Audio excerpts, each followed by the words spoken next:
Welcome back. This is KTN Morning Express. Now, Kenyans across the nation are expecting to hear from the president as he will be giving us the State of the Nation address later on. And as I told you, all our reporters are stationed around the nation and around the city to give us an overview and what is to be expected from that particular speech that some expect shall be addressing up to and not limited to the coronavirus, the BBI report and the Big Four agenda. So I'm going to cross over to you, Murimi Mwangi, who is outside Parliament, to just give us an overview of what you have been covering as far as this is concerned and what the projections are.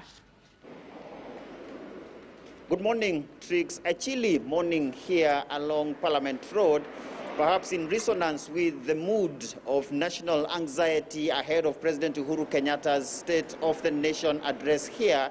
This will be the 8th State of the Nation address by President Uhuru Kenyatta since his first election in 2013. A State of the Nation address that happens at quite peculiar circumstances and quite a challenging year for the President Uhuru Kenyatta administration that, of course, influenced by the coronavirus pandemic that has seen alteration in terms of the tradition of the sitting arrangement in the chambers.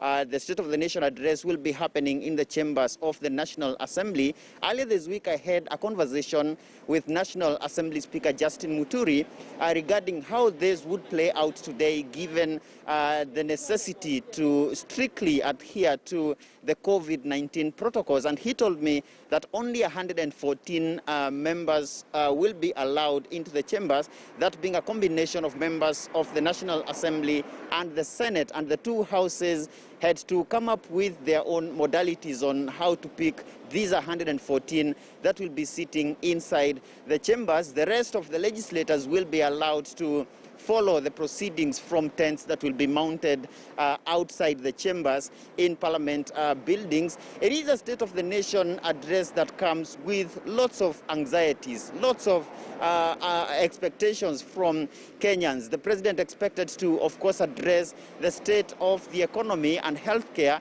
which have been the leading or the key casualties from the COVID-19 pandemic. Remember, the president will be executing his constitutional obligation under Article 132 that obligates him to at least once every year update the nation on the steps taken and achievements in realization of the national values listed in Article 10 of the Constitution. There are like 20 of them, some of these being governance, national unity, devolution, and sharing of power. And these are some of the issues the president will be expected to update the nation on, having, of course, observed his administration in the past 1 year since he made his State of the Nation address last year. Remember, previously the president has been making this address around March. When he's not able to do that by March, he does it by April. But due to the circumstances occasioned by the COVID-19, he picked this month to do the State of the Nation address. Earlier last night, I had prepared a story with regards to expectations from the president's speech. Let's just review that for now. All well. Fresh from enhancing the COVID-19 containment protocols in the wake of surging infections in the past 38 days, President Uhuru Kenyatta on Thursday proceeds to Parliament for the State of the Nation address in a joint session of the National Assembly and the Senate, whose rather unusual seating arrangement without this traditional congestion in the chambers will perhaps best remind the head of state of the deadliest yet invisible monster tearing the country and the world apart, the coronavirus disease. In view of the COVID-19 situation, we have worked with the public health guidelines and the protocols which allow us, particularly in the chamber of the National Assembly, to have a maximum of 114 members. Normally, after the president's address, when we meet on Tuesday, that takes precedence over any other matter. So I can assure the country that the issues that the president would have raised in his speech will be addressed expeditiously. You know, there may be a raft of things that he'll want us to do. With the country reeling from a battered economy characterized by job losses and massive revenue shortfall, President Kenyatta will be up against immeasurable public anxiety about how his administration intends to balance between its all too necessary economic recovery plan and restoration of livelihoods of tens of thousands of suffering Kenyans knocked off their livelihoods by COVID-19 shockwaves. I'm looking forward to the president putting in measures to ensure that the opportunities that have arisen out of the pandemic, where people are now working virtually from home and all those sort of things, can be enabled. One of them is, do we need to then now have a robust ICT infrastructure? The key economic indicators are completely collapsed.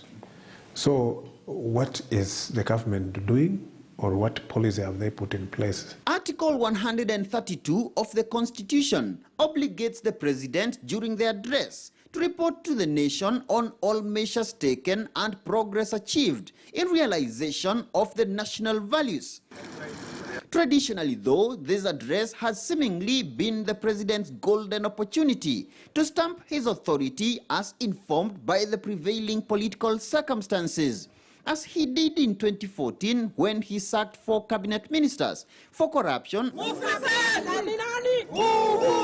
and in 2016 when Kenyatta had to brave the loud heckling of opposition legislators during his address. And the gloom of the COVID-19 pandemic notwithstanding, National Assembly Speaker Justin Muturi and his Senate counterpart Kenneth Lusaka both admit most members of their respective houses are expecting a word from the president on the Building Bridges initiative that he champions with former Prime Minister Raila Odinga. It's a political process, but again, I don't expect that people will want to put too much politics in it, so that then again we lose focus for maybe an idea that was very good, that was meant to unite the country. If, for instance, perchance, the president were to give officially, to hand over officially the BBI report to the National Assembly, and indeed even the Senate, we will then look at it, find out what it is that is supposed to be distilled for action. With the state of the economy and healthcare heavy on Kenyan shoulders, President Kenyatta is certainly a man on the national spotlight ahead of the State of the Nation address. Murumi Mwangi, KTN News in Nairobi. Well, but besides this State of the Nation address, principally being an obligation by the president to address the nation on the realization of national values, as we mentioned in that report, it has somewhat traditionally appeared to be an opportunity for the president to reaffirm his authority. And in most circumstances, this has appeared to be informed by the prevailing political circumstances. If you remember back in 2014, when the president sacked senior government technocrats for corruption, including 4 sitting cabinet secretaries, it had principally been informed by the outcry that had been mounted by the opposition then under the Coalition for Reforms and Democracy about the levels of corruption initially in the initial Jubilee administration under the TNA and URP coalition. And the president addressed that time even earned him a standing ovation. But circumstances were partly different in 2016 when he came for the same State of the Nation address. Pent-up emotions from opposition legislators in the House that saw them heckle the president. But remember, the standing orders of Parliament dictate that when the president is addressing the State of the Nation address, and at any point when he's addressing Parliament, that he is to do it in utmost silence, that there shouldn't be any movement or any noises within the chambers. And that was a defiance that saw Speaker Justin Muturi eject several opposition legislators and even legislator Opiyo Wandayi from accessing Parliament for some time. It was an order that had to even proceed all the way to court, and a lot of backroom diplomacy from the opposition coalition back then with the office of the Speaker. When President Uhuru Kenyatta then addressed Parliament in 2017, that was his final address in the first term as president, and much of it appeared to reaffirm what he would call his scorecard heading to the 2017 election, and then the projection, of course, in terms of what he would want to do should he get re-elected. Those undertones would emerge from the president's speech. You remember the circumstances were partly different in 2017 when eventually his re-election was nullified by the Supreme Court. And you remember even the official opening of that first parliament was one that was boycotted by opposition legislators then under the National Super Alliance. But he will be making the address this year under rather different circumstances due to the tranquility birthed by his ceasefire deal with former Prime Minister Raila Odinga that came to be crystallized in the Building Bridges initiative. And talking to very many legislators here, there is a lot of expectation that the president will give a potential trajectory in terms of the implementation of the document that appears to be the basis upon which his legacy for a united country is founded. And therefore, a lot of expectation, not just from Kenyans, but also from the legislators here, who will be the people that President Uhuru Kenyatta and the former Prime Minister will task with the campaigns for that critical document. State of the Nation address expected this afternoon when President Uhuru Kenyatta makes his way here in Parliament. Tricks. Thank you very much, Murimi Mwangi, for that in-depth analysis and comparison with last year's events. Now, in studio, remember, we have Kevin Osido, who is the County Governance Watch and governance expert, as well as Stephen Mwakesi, who's a public policy analyst. Now, we are told this year, as you have heard, coronavirus has complicated things for the current president, and of course, that's going to be one of the major issues that he shall be addressing, as if all the projections are correct. But remember, we are a far cry from what we were experiencing last year when he gave his address and when there was that scuffle. Now, I'll read a short excerpt here. It paints a clear picture of what it was like last year. Now, we say the last time the president addressed a joint sitting of the National Assembly and the Senate, the COVID-19 pandemic was a distant rumor. And the only thing that weighed down Kenyans was spiraling debt, the issues with the economy. But now the economy has been, the COVID-19 pandemic has been piled onto the economy. So let's start off with COVID-19 and how the president might be addressing this current situation. Mr. Osido, what do you expect? In terms of COVID-19 tricks, I'm expecting that the president, in addition to all the other conferences that have been held, that the president will be able to share with us Kenya's preparedness to deal with what is called the second wave of COVID-19. Remember that we are talking about COVID-19 and a second wave in the midst of opening of schools. Parents, guardians, those who have their children in schools do not have a clear roadmap. We have a cabinet secretary who says this today and says that tomorrow. So I'm expecting that His Excellency is the president, and I have to thank him for having come out very clearly to say schools will open next year in January. But remember that even as we are talking about that, there are teachers who are passing on in schools. We have children who are being infected. They are contracting COVID-19 on a daily basis. Yes. We have more than 1,100 people who have passed on out of COVID-19. So I'm hoping that the president, as part of his one of the big four agenda in terms of universal health coverage, will be able to come out so strongly to be able to provide that roadmap, and from my friend Mwakesi's words, a hopeful roadmap that will be able to help Kenyans to understand that we are in this together. Remember that one of the things that Kenyans have been asking government to do is also to instill trust in how COVID-19 resources have also been used. I'm hoping that in bringing in the issues of corruption, KEPSA issues, and I liked Murimi Mwangi's analysis around how the past State of the Nation addresses have gone. There's a time even the president apologized to Kenyans over corruption issues. So we are hoping that he's also going to be very strong around how resources that have been put aside to respond to COVID-19 are either going to be recovered or used. There are many directives that the president has made, both to the ministry, including the fact that there's going to be an online portal on how COVID-19 have been used, but none of those things have been done tricks because we belong to networks that are looking at how counties and national government, ministries, departments, and agencies are using these resources. None of those have been done. So I hope that the president will be able to also ensure that Kenyans take him both by his word and by his action, so that this is not just an address around COVID-19. Okay. Mr. Mwakesi? Well, Trix, my thinking of what he might be able to do, the president might be able to do during this State of the Nation, is a look at some of the things that he has attempted to put forward to Kenyans already.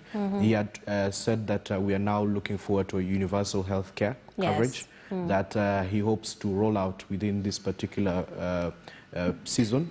And my hope is that we will be able to now see that rollout effectively carried out.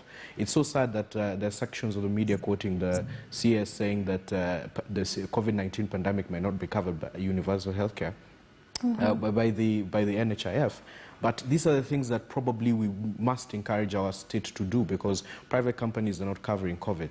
And it would be very good if we could hear that the NHIF will be taking care of this cost, because currently if you're just asymptomatic, the cost alone is about 24 or 25,000 per patient, and if you're in the severe stages, you're looking at about 150,000. So something like this needs to be looked into. Number two, I think he also would be good to mention how much he's doing to enhance resources following counties and following health facilities in the devolved units, because this has been a cry that the governors have been mentioning about because of lack of proper disbursements of funds that are necessary to fight this particular scourge. So I would want to hear him speak to that, because that's a very critical thing. Thirdly is what Kevin has rightly said, the issue of corruption and in the procurement and tendering. I mean, when you look at the Auditor General's special report on what happened at KEMSA and exposure of about 7.6 billion shillings being exposed because of lack of following proper regulations and procedures that are set out under the Act. It's something that we should all be very worried about, and I think it would be prudent if the President took very clear measures. The DCI, the DPP was yesterday saying how much the work that they've done in terms of prosecuting corruption and all manner of things. So I think that was a precursor to what we should expect in the State of the Nation, of what going forward we should expect in terms of people who have actually misused funds that are meant for the public and are meant to aid the well-being of Kenyans. And so this State of the Nation and how it addresses COVID-19 is something that we will be definitely looking forward to. He had also said that if in the event that numbers do not go in the manner that we are expecting, he would call for separate measures. And he had said he might consider even county lockdown. So I know there have been scenarios where some numbers have been rising in particular counties, so I would also not be surprised if he does that, but I don't think that would be the right forum to do it. But I would expect the President to really give strong policy guidelines on how we will tackle COVID-19 and especially the health sector. Yeah. Now, Mr. Osido, I'd like to couple this one with the BBI report with devolution, because he did promise in last year's address that there shall be no turning back when it comes to devolution. But when we look at what has transpired, we have had